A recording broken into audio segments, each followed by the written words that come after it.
बात उन्होंने कभी कही नहीं, वो बातों को लेकर उनके होम मिनिस्टर बात करते हैं तो मोदी साहब उनको डिफेंड करने के लिए अब 6 ट्वीट उन्होंने किया, 6-7 मुझे मालूम, 6 ट्वीट्स उन्होंने किया। क्या जरूरत थी? अगर आप बाबा साहब के बारे में अगर कोई गलत बोलता है उसको अपने कैबिनेट से निकाल देना चाहिए था, ये नहीं चलेगा। लेकिन दोनों बड़े गहरे दोस्त हैं, एक दूसरे के पाप को सपोर्ट करते हैं और इन्हों अगर कोई पाप किए तो वो सपोर्ट करते हैं, उन्हों अगर कोई पाप किए या गलत बोले तो मोदी साहब सपोर्ट करते हैं। तो इसीलिए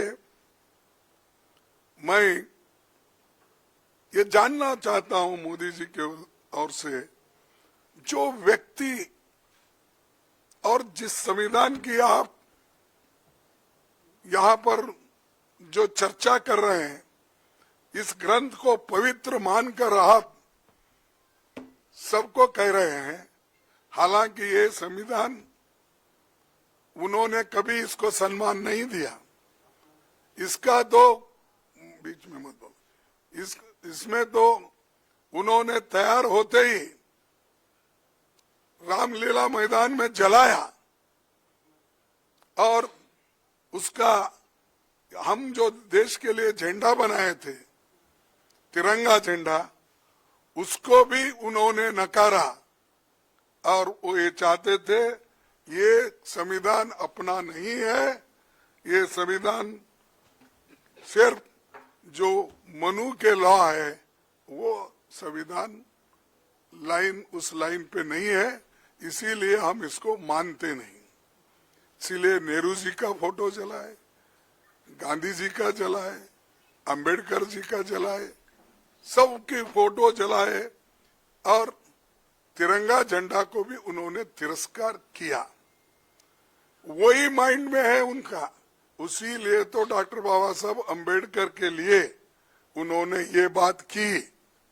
अगर एक आदमी उनके लिए अगर उसके दिल में श्रद्धा होती, अगर उनके लिए स्वाभिमान अभिमान होता तो ये बात कभी वो व्यक्ति बोलता नहीं था। तो इसीलिए हम चाहते हैं कि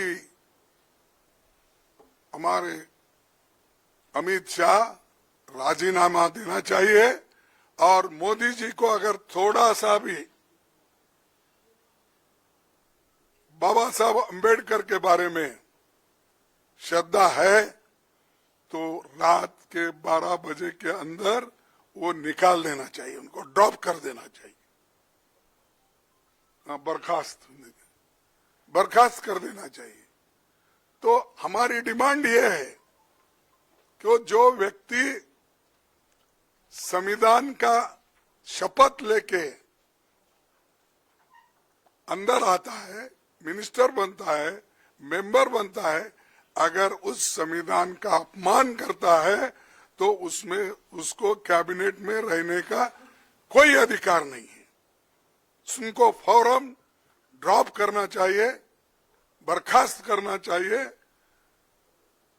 तभी इस देश के लोग शांत रहेंगे। नहीं तो हर जगह बाबा साहब के बारे में नारे लगाएंगे, उनके लिए जान देने के लिए भी लोग तैयार हैं। ऐसा नहीं कि कोई मिलेगा नहीं, लेकिन आज के हमारे जितने भी सुशिक्षित भी है, अनपढ़ लोग भी हैं, बहुत लोग भी हैं जो बाबा साहब अंबेडकर के अभिमानी है। वो जात पात का सवाल नहीं है, बाबा साहब अंबेडकर सबके हैं, वो बैकवर्ड के भी हैं और जो अति पिछड़े हुए लोग हैं, इकोनॉमिकली जो वीकर है, ये सभी लोग उनके हैं।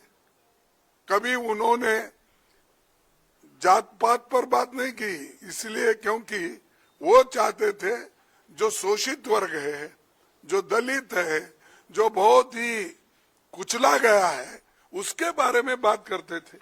इसका मतलब ये नहीं कि वो दूसरों के बारे में कोई सिंपैथी नहीं रखते थे, ये नहीं है, या उनके लिए कुछ नहीं लिखा। अरे डॉक्टर बाबा साहब अम्बेडकर संविधान में तो 2 कलम, आर्टिकल 3 रिजर्वेशन के है ना, 15(4) और 16(4) का तो सबको लागू है, लेकिन रिजर्वेशन का बोल रहा हूं मैं, जो है इसमें मैं आपको बताऊंगा। वो सिर्फ उतने कॉलम छोड़ के, आर्टिकल छोड़ के, बाकी सभी आर्टिकल्स सबके लिए है। फंडामेंटल राइट्स क्या शेड्यूल कास्ट को ही है, freedom of expression schedule caste को ही है, और फ्रीडम ऑफ मूवमेंट उन्हीं को है। अरे वो तो इक्वालिटी चाहते थे, और महिलाओं की सबके लिए जिस मनुस्मृति में महिलाओं के लिए कोई जगह ही नहीं है, उसकी तारीफ करते मोदी जी फिर रहे और शाह फिर रहे।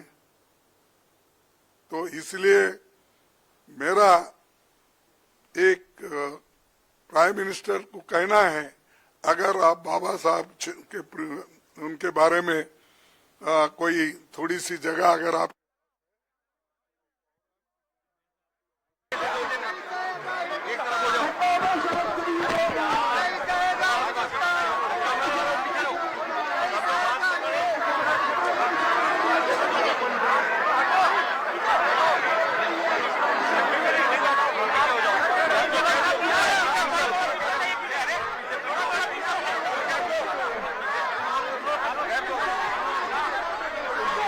तो देखिए, दिल्ली से तस्वीरें सामने आ रही हैं जहां पर आम आदमी पार्टी के